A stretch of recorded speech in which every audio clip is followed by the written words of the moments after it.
So, my name, councillors, this is the first time I've been a delegate, and I am here to represent people who are homeless. And I am also here to discuss the concerns about the lack of appropriate public housing in Hamilton. I am also a member of ACORN on the Mountain.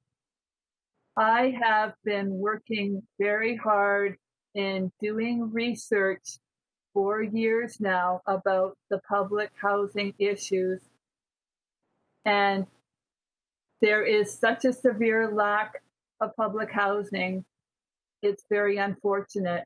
And yet there could be, council could be going to the province and the federal government to request the funding for public housing, like today.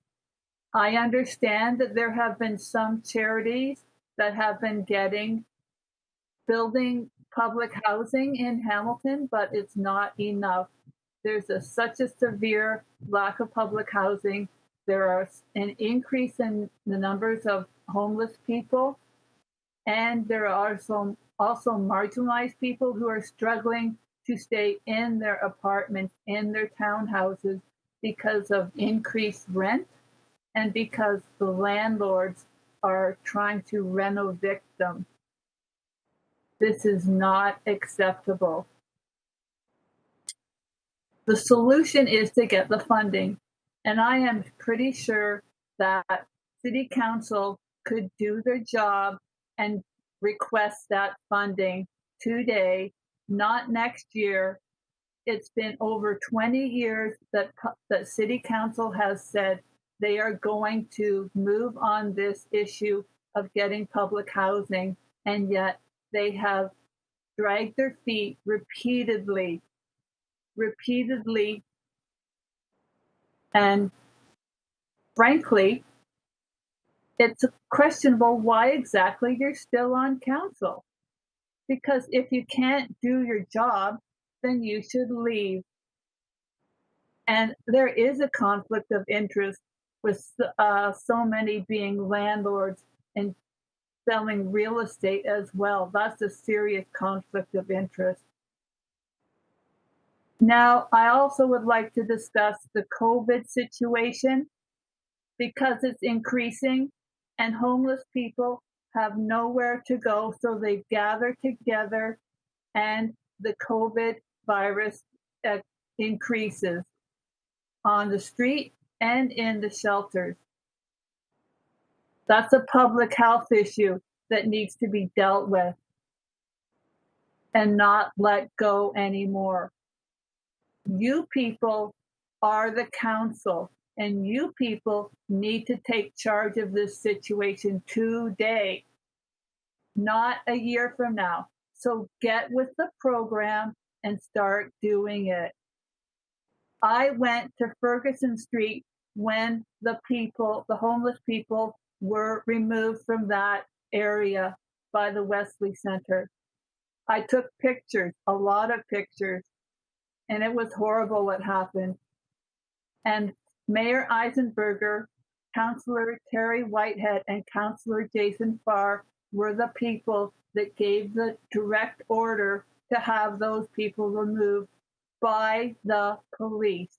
There was a large police presence, completely unacceptable, that we, the taxpayers of Hamilton, are paying for this horribly inhumane service. Yeah. So, and Whitehead and Farr and Eisenberger didn't seem to have the concern to show up. Lisa. Do you have two things listening to the meeting, because I'm getting some feedback?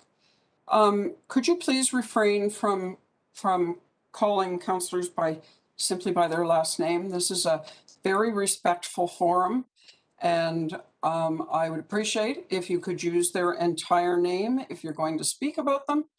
And I have stopped the clock, so you still will get your full 5 minutes.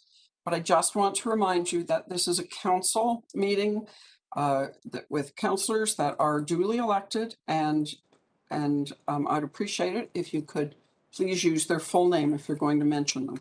Thank you. I'm going to resume your time now. So unmute yourself and you can go back to speaking. You have 46 seconds. Okay, so Councillor Farr and Councillor Whitehead and Mayor Eisenberger were not there and didn't seem concerned to be there because it was done. They had made the order. It was done. That's really unfortunate. But I took a lot of pictures and I posted them on my Facebook. So if anybody wants to see them who wasn't there or who was there, I can show you these pictures. You can look on my Facebook page, they're right there. So action needs to be taken today. No more delays. I stand with the homeless people and the marginalized people. That's what I do every day.